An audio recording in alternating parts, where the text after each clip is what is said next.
月入几万的夜场明星 DJ 为何会盗走650元游戏账号？当我们跨越1500公里去侦视他，才发现这小子不仅盗号，还在忽悠女孩去夜场工作。上集我们说到，这个史上最帅的找回人员 DJ 哥，在我们平台上卖出了一个650的王者号，然后又倒了回去。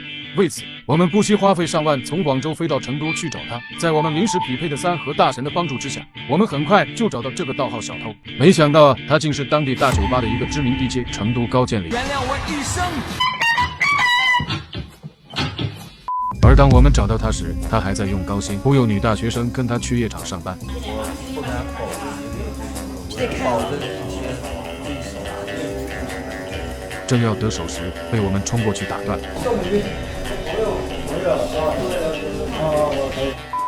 好。啊，小羽毛的。小羽毛。啊，你知道怎么回事吗？我知道。OK， 那我们在外面对一下吧，好吧？啊，你还知道呀？本以为满身符文的 DJ 哥一定会用各种手段逃避惩罚，但诡异的是，他竟然痛痛快快地承认了。怎么说？有没有什么想说的？就一下子我们过来了。我因为缺钱，因为开了个茶铺子，身上资金没钱了。然后我看他们搞这玩意儿，我说搞着，然后我说搞完之后有钱把那个提前还款吧。因为我家里人都不帮我。那说你现在有点就是欠着那个是吧？对，就是有点压力。那问一下，你现在是在干什么？是有工作的吧？有。那不缺呀，有工作有工资。也不稳定啊，这个自己出去天天跑业务的。等等，刚刚不是说最不缺的就是钱吗？让我们回报。钱不是这样的，就是最不缺钱。接着 DJ 哥又继续吹自己很有实力，真的确实能挣个700-800，不是说我还不起。你一天能挣多少？700-800块钱。一天能挣700-800？那你大半天你都可以处理了。对呀，就是说白了，天天喝酒，天天喝酒，真的我可以相处给你看，天天都在喝，天天应酬，真的是天天喝，你看，天天喝。就是有一天赚钱不少，然后有钱喝酒。对，就是忘，老子他妈就记不住。但他后面又说，倒是真没。那你不是说一天是吧？你能有个700-800？我一天能挣700-800，那我何必去卖号完了找回？被我们打脸的找回人员见多了，这自己打脸自己的还是头一次见。我没在抖音平台看过你们的，是啥就啥，认错就认错，我事实打涨了就打涨了。那你承认你找回了吗？就找回了呀。找回了，又能怎？